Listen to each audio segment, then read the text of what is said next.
Hello everyone, আমাদের গত ভিডিওতে আমরা একটা টু ডু অ্যাপ্লিকেশন তৈরি করে ফেলেছিলাম যেখানে আমরা টু ডু সেভ করতে পারি, একটা করে টু ডু ডিলিট করতে পারি, পাশাপাশি আমরা সব কয়টা টু ডু একই সঙ্গে ডিলিট করতে পারি এবং একটা সেপারেট টু ডু পেজে গিয়েও কিন্তু আমরা টু ডুগুলোকে ভিউ করতে পারি। তবে এইখানে যে প্রবলেমটা হচ্ছিল সেটা হচ্ছে আমরা যখন রিলোড দিচ্ছিলাম টু ডুগুলো কিন্তু চলে যাচ্ছিল, যেটা আমার এই যে বিলটা আছে এখানে দেখেন এটা কিন্তু আর যাবে না। তো আমরা এই কাজটাই আজকে কমপ্লিট করব। ওকে, আমরা আমাদের আজকের প্রজেক্টটা যেটা গতকাল অবধি বিল্ড ছিল এটাকে রান করে ফেললাম। এখানে হচ্ছে আমাদের প্রিভিয়াস যে প্রজেক্ট ছিল সেটা। তো যদি বলি to do is here, enter দিলাম, যদি আমি এখন রিলোড দেই দেখবেন টু ডুটা কিন্তু চলে যাচ্ছে, যেটা রিয়েল টাইমে সেভ হচ্ছে না। তো আমরা এখন যে কাজটা করব সেটা হচ্ছে, যদি আপনারা একটু খেয়াল করেন তাহলে দেখতে পারবেন যে আমাদের এই সেটআপের ভিতরে আমরা কিন্তু একটা রিডাক্স স্টোর সেট করছি, যেখানে কিনা আমরা কিন্তু এই টু ডু রিডিউসারটা পাস করতেছি। তো আমরা এখন যে কাজটা করব সেটা হচ্ছে npm এ চলে যাব। npm থেকে আমরা একটা জিনিস ইউজ করব যার নাম হচ্ছে রিডাক্স পারসিস্ট। তো একটু লোড হোক। তো আমি আমার এডিটরে চলে যাব, এইখানে একটা সেপারেট টার্মিনালে আমি এটাকে ইনস্টল করে নিব, দেখি আসছে কিনা npm। ওকে, আমি সার্চ দিব হচ্ছে রিডাক্স পারসিস্ট। এই রিডাক্স পারসিস্টের মাধ্যমে আমরা আমাদের যেই ডাটাগুলো আছে এই ডাটাগুলোকে লোকাল স্টোরেজে সেভ করে রাখবো। তো আমি এইখানে আগে এটাকে ইনস্টল করি, বলে দিব হচ্ছে npm i redux persist। ওকে, ডান। তো এটা ইনস্টল হোক। তো এটা কিভাবে কাজ করে একটু ডকুমেন্টেশনে যাই। এটা একটা রিঅ্যাক্ট রিডাক্সেরই অংশ। দেখেন কিভাবে কনফিগার স্টোর করতে হয়। আমরা কিন্তু এই কনফিগার স্টোরটা কিন্তু করে ফেলেছি, যার কারণে কিন্তু আমাদের লোকাল স্টোরেজটা কাজ করতেছে। দেখেন ডিফল্ট টু লোকাল স্টোরেজ। তো এইখানে আমাদের এই সেটআপে যেতে হবে। তো এইখানেও আপনি এইভাবে করতে পারেন, তার পাশাপাশি আরও অনেকগুলো সেটআপ আছে যেটার মাধ্যমে আপনি কমফোর্টেবল মনে হয় আপনি করতে পারেন। তো আমি এইখানে এই ডকুমেন্টেশনের একটা প্রিভিয়াস বিল্ড আছে যা দিয়ে সে খুব ইজিলি জিনিসটাকে কমপ্লিট করেছিল। আমি ওই প্রসেসে যাব। আপনারা চাইলে এই সেটআপটাও কিন্তু ফলো করতে পারেন, একই কাজ করবে। পারসিস্ট কনফিগ সেট করবেন, পারসিস্ট রিডিউসার বানাবেন, তার পাশাপাশি এইটাকে ইম্পোর্ট করবেন। তো চলেন আমরা এই কাজটুকু করি। তো আমার এখানে যে কাজটা করতে হবে সেটা হচ্ছে, আমার প্রথমত এখানে কিছু জিনিস ইম্পোর্ট করতে হবে। তো অলরেডি আমার এখানে টু ডু রিডিউসার আছে। এখান থেকে আমার যে কাজটা করতে হবে সেটা হচ্ছে রিডাক্স পারসিস্ট থেকে আমার এখানে পারসিস্ট স্টোর, পারসিস্ট রিডিউসার, আমি ফ্লাশ, রিহাইড্রেট, পুশ আর পারসিস্ট, পার্জ এবং রেজিস্টার ইউজ করব। তার পাশাপাশি আমি আরেকটা নিব হচ্ছে স্টোরেজ। তো চলেন লিখে নেই ইম্পোর্ট স্টোরেজ। এই স্টোরেজটা আসবে হচ্ছে রিডাক্স পারসিস্ট, তারপরে হবে লিভ অ্যান্ড দেন স্টোরেজ থেকে। তো এখন আমার কাছে কিন্তু এই দুটো জিনিস চলে আসছে। এখন আমাকে যে কাজটা করতে হবে, আমি একটা পারসিস্ট কনফিগ লিখব, সেটা হচ্ছে পারসিস্ট কনফিগ। এটা একটা অবজেক্ট যার ভিতরে কি থাকবে, এই কি ভ্যালুটা হবে আমার রুট ভ্যালু, দিয়ে দিলাম হচ্ছে রুট, এবং তারপরে দিব হচ্ছে ভার্সন। এখানে আপনি আপনার পছন্দসই ভার্সন ডিফাইন করতে পারেন এবং দিয়ে দিব হচ্ছে স্টোরেজ, যে স্টোরেজটা আমি এখান থেকে ইনিশিয়ালাইজ করছি। তো এখন আমাকে যে কাজটা করতে হবে পারসিস্টটাকে মডিফাই করা। আমার কিন্তু অলরেডি একটা পারসিস্ট আছে, আমি এটাকে মডিফাই করব। তো বলে দিব const persisted reducer equal to, এটা হবে আমার পারসিস্ট, যেটাকে আমরা যে জিনিসটাকে নিয়ে আসছি পারসিস্ট রিডিউসার, এই যে টপ লেয়ারে এটাকে আমরা ইউজ করব। Sorry, persist store, I think এটা ইউজ করব, স্টোর না, পারসিস্ট রিডিউসার। পারসিস্ট রিডিউসার এখানে আমরা পাঠিয়ে দিব হচ্ছে আমার যে পারসিস্ট কনফিগ আছে সেটা, এবং আমাদের যে টু ডু রিডিউসার আছে এইটা। তো অলরেডি দেখেন আমাদের কিন্তু রিডিউসারটা সেট হয়ে গেছে।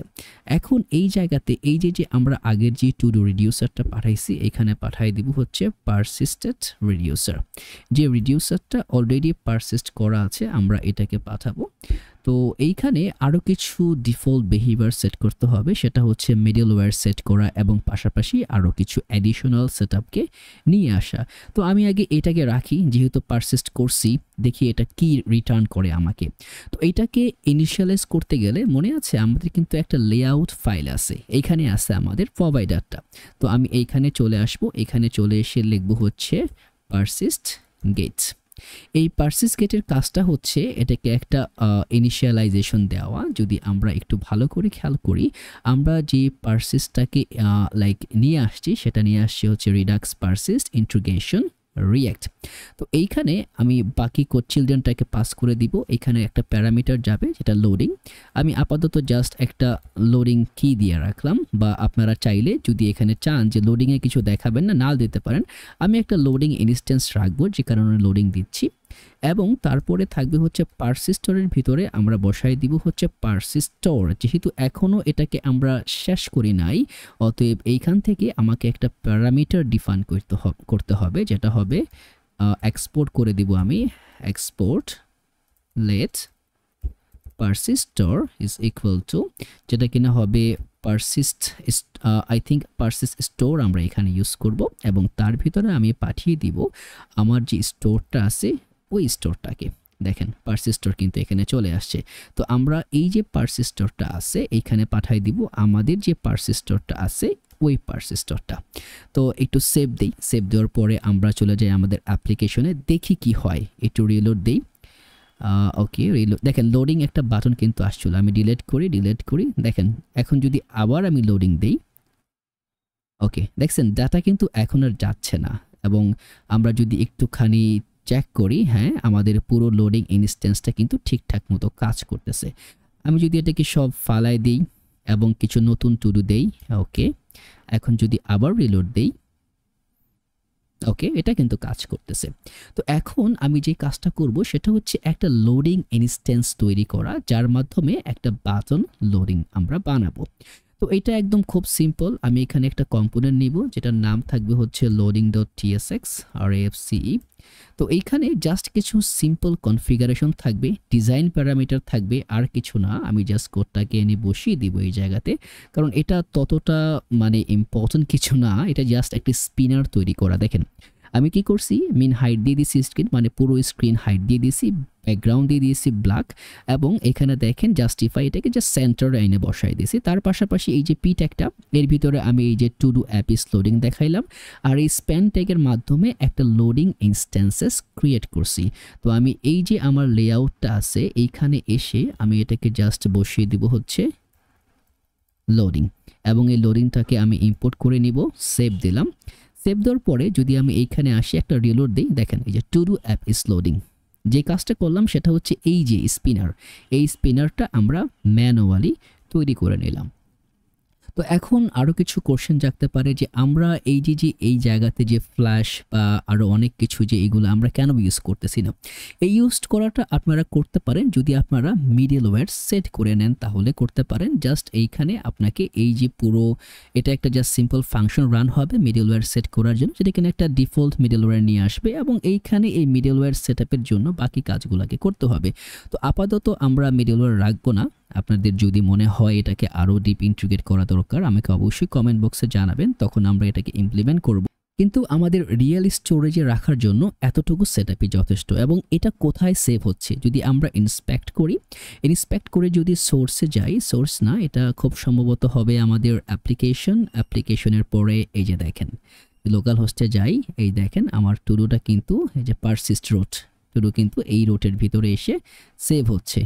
এখন যদি একটু খেয়াল করেন দেখেন প্রত্যেকটা আইডির সঙ্গে কিন্তু পারসিস্টেড হয়ে টুডুটা আমার লোকাল স্টোরেজে আছে, এবং যদি আমি চাই একদম অল দ্য ওয়ে ডিলিট করে দিতে পারতেছি।